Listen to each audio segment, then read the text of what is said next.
warm welcome to this talk. Now, in this talk, we'll be giving conclusive evidence of very high levels of DNA contamination in the mRNA vaccines. Why does this matter? Why does DNA contamination in messenger RNA vaccines matter? Well, it matters because that DNA gets into the cells. The lipid nanoparticles in the vaccines take it into the cells. From the cells, it can hang around in the cytosol of the cell, the cytoplasm of the cell, and it can also get into the nucleus of the cell, which of course has the DNA, the deoxyribonucleic acid, the very recipe of our lives. And it can contaminate that. Now, if it gets into our own DNA, that changes the nature of our DNA, and that is a mutation, and that's how we get cancers. And there's other mechanisms by which cancers can be caused as well. So this is giving overwhelming proof of DNA contamination, and that DNA contamination is probably going to lead to cancers in the future. That's why this matters. Now, I've just got off a video call with David, and he said that there's already people trying to get this paper retracted, but as of now it's in print. But it has been submitted to Senator Johnson for the US congressional hearings. So it's actually in the record, even if the opposition do manage to get it taken down. This is the paper here. Quantification of the residual plasmid DNA and SV40 promoter enhancer sequences in Pfizer, BioNTech and Moderna modified RNA COVID-19 vaccines from Ontario, Canada. So a bit of a mouthful, but basically quantification looking at how much residual DNA there is from the manufacturing process, where these synthetic plasmids were grown up in E. coli bacteria, same as the bacteria in your poo.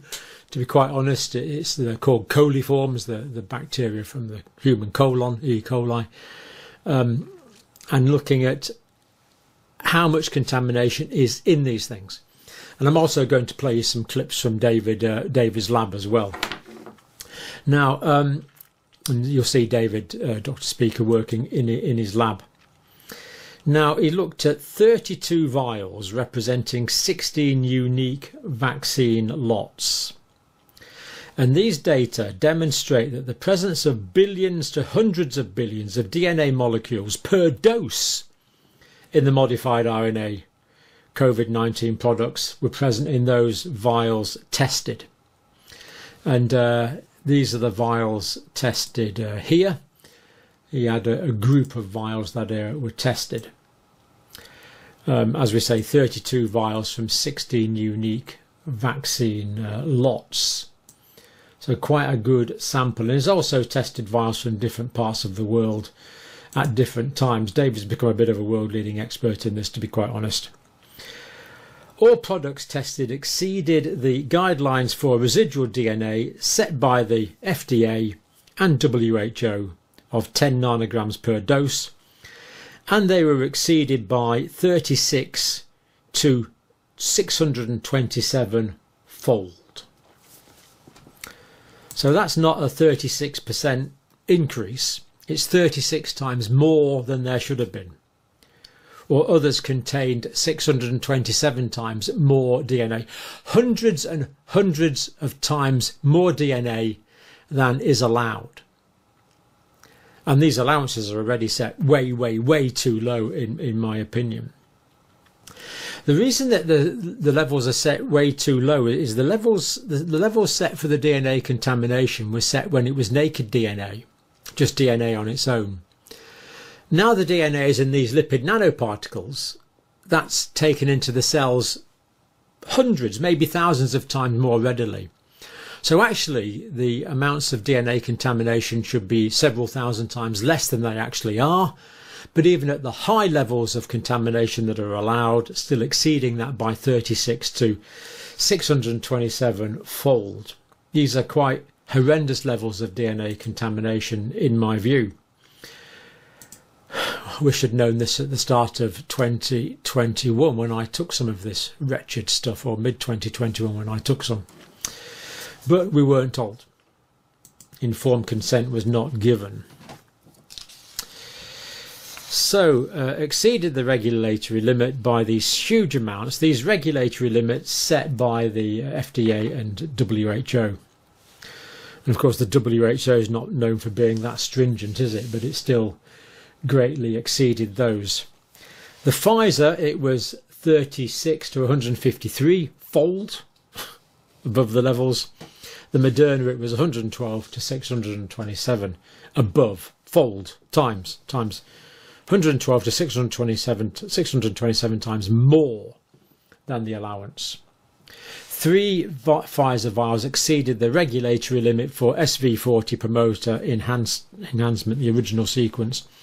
And of course, that works on P53. Now, what happens here is that this contamination, this DNA contamination, contains the genetic code required to make the SV40 protein from the simian virus. And this simian virus, this SV40 protein, once it's made inside the cells, inhibits a protein called P53, made from our P53 genes. So we get less of our own P53 protein. Why is it important that we have adequate P53 protein and it is not inhibited? That's because this P53 protein inhibits cancer formation. So in other words, this SV40 DNA produces SV40 protein, and that SV40 protein inhibits our own P53 tumour or oncosuppressor genes, making cancer more likely. It's basically debilitating our body's own natural defence mechanisms, which is why it's so important. The PCR results for the most recent XBB 1.5 Moderna and Pfizer vaccines suggest that the DNA residues have not been reduced from previous vaccine versions. So it's still there. Pfizer, the total DNA range from, this is the actual dose now, the actual amount. So in the Pfizer, 371 to 1,548 nanograms of DNA contamination per dose. And you can see that's well over a microgram. Moderna, it was even higher. So the amount of Moderna, in Moderna, the amount of DNA contamination was 1,130 to 6,280 nanograms per dose. So you can see that's 6.28 micrograms. We're getting into really quite high levels of contamination. This is quite large amounts of DNA present. There was also specific DNA sequences, as we've said, like the SV40. In the Pfizer, that ranged from 0.22 to 7.82 nanograms per dose. In the Moderna, it was 0.01 to 0.78 nanograms per dose. So both the specific DNA sequences and the general DNA sequences all contribute to the problem of the DNA contamination. And the way David explained it to me was you get billions and billions of these short DNA sequences. And he said it's like a shotgun or a shrapnel effect. Some of them are likely to be integrated into the human DNA, which is the problem. So relatively short. Well, this is the SV40 promoter, which we already discussed. Particularly worrisome in terms of promoting cancers. Sequences in one vial. The mean length is 241 base pairs. Maximum length was 3,500 base pairs. So small lengths, but because there's billions of them, we've got this shrapnel sort of shotgun effect that some of them are going to get into our DNA, probably and unfortunately. So the presence of 1.23 times 10 to the 8, so what's that? That's hundreds of millions, isn't it? To 1.6 times 10 to the 11, that's hundreds of billions, I guess, plasma DNA fragments per dose encapsulated in lipid nanoparticles. So hundreds of millions to hundreds of billions, but because they're in the lipid nanoparticles, because all these, so that's the lipid nanoparticle there, and the DNA contamination is in this lipid nanoparticle. Now, if the DNA was just loose, like free DNA, like the original regulations stipulated, it probably wouldn't get into the body cell. So imagine that's a body cell there. So the body cell, of course, has got a lipid outside layer. So this lipid nanoparticle will just stick to that like that and let all these contaminations go directly in. Whereas without the lipid nanoparticle, not many are going to go in, or virtually none are going to go in, because this is fatty. But if you like, the lipid nanoparticle is kind of a Trojan horse that gets the DNA contamination into our own cells. That's why the amount that's allowed, which is specified for the naked DNA, is probably reasonable, but that's been carried on to the lipid nanoparticle age, where the allowances should, in my view, be 1,000 or 10,000 or 100,000 times less, but they're not.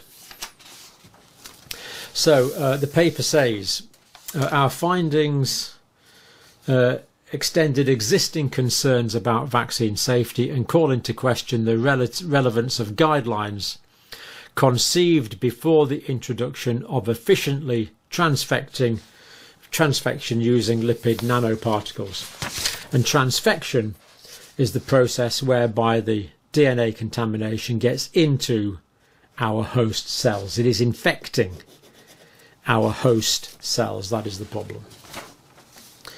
This work highlights the need for regulators and industry to adhere to the precautionary principle and provide significant and transparent evidence that products are safe and effective, and disclose the details of their composition and methods of manufacture, is what the paper is recommending. For some of the COVID-19 vaccines, the drug substances released to the market were manufactured differently than those used in the clinical trials. So we have good reason to believe that the vaccine's doses, or most of them used in the clinical trials, would have much less, if any, DNA contamination than the ones that were actually stuck in my arm and your arm. Yet another part of the problem. So the rationale for the study: manufacturing nucleoside modified mRNA. That is that the sequences, the pseudouridine has been modified from uridine to pseudouridine. mRNA vaccines for commercial COVID-19 vaccines relies on RNA polymerase transcription of a plasmid DNA template. So there's this synthetic plasmid DNA template which is put into an E. coli bacteria, and the RNA is taken from that DNA template. The DNA template is supposed to be got rid of, but as we've patently seen from David's work, it has not been got rid of. Previous studies identified high levels of plasmid DNA in vials of mRNA vaccines, suggesting that removal of the residual DNA template is problematic. In other words, it's not being done properly. The DNA contamination is still there. It's supposed to be taken out, but it hasn't. Therefore, we quantified the DNA load in a limited number of Pfizer-BioNTech and Moderna COVID-19 modified vaccine vials using two independent methods. This is a very important point. The lab used two independent methods and got similar results. This study emphasises the importance of methodological considerations when quantifying residual plasmid DNA in Moderna RNA products. Considering increased lipid nanoparticle transfection efficiency and cumulative dosing present significant and unquantified risks to human health. So the lipid nanoparticle transfection is working. People are also being given cumulative doses. They're being hit again and again and again. and that is posing unquantified risks to human health which should be quantified.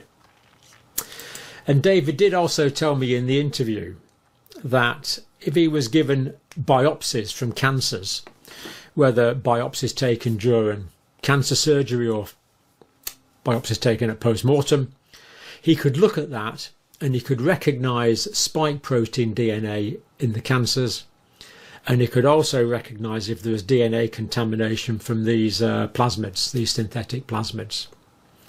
So he has the ability to detect if their DNA contamination has got into cancer cells, but as of now that work is not being done. Concerningly, he is currently working on potential transfection of sperm. So there we are, DNA contamination confirmed. There should be a moratorium on these vaccines till this is sorted out for this reason alone. Unfortunately, no such moratorium is in place. But this is good science, but it'll probably be ignored by many. But not by us, not by me, not by you. So thank you for watching.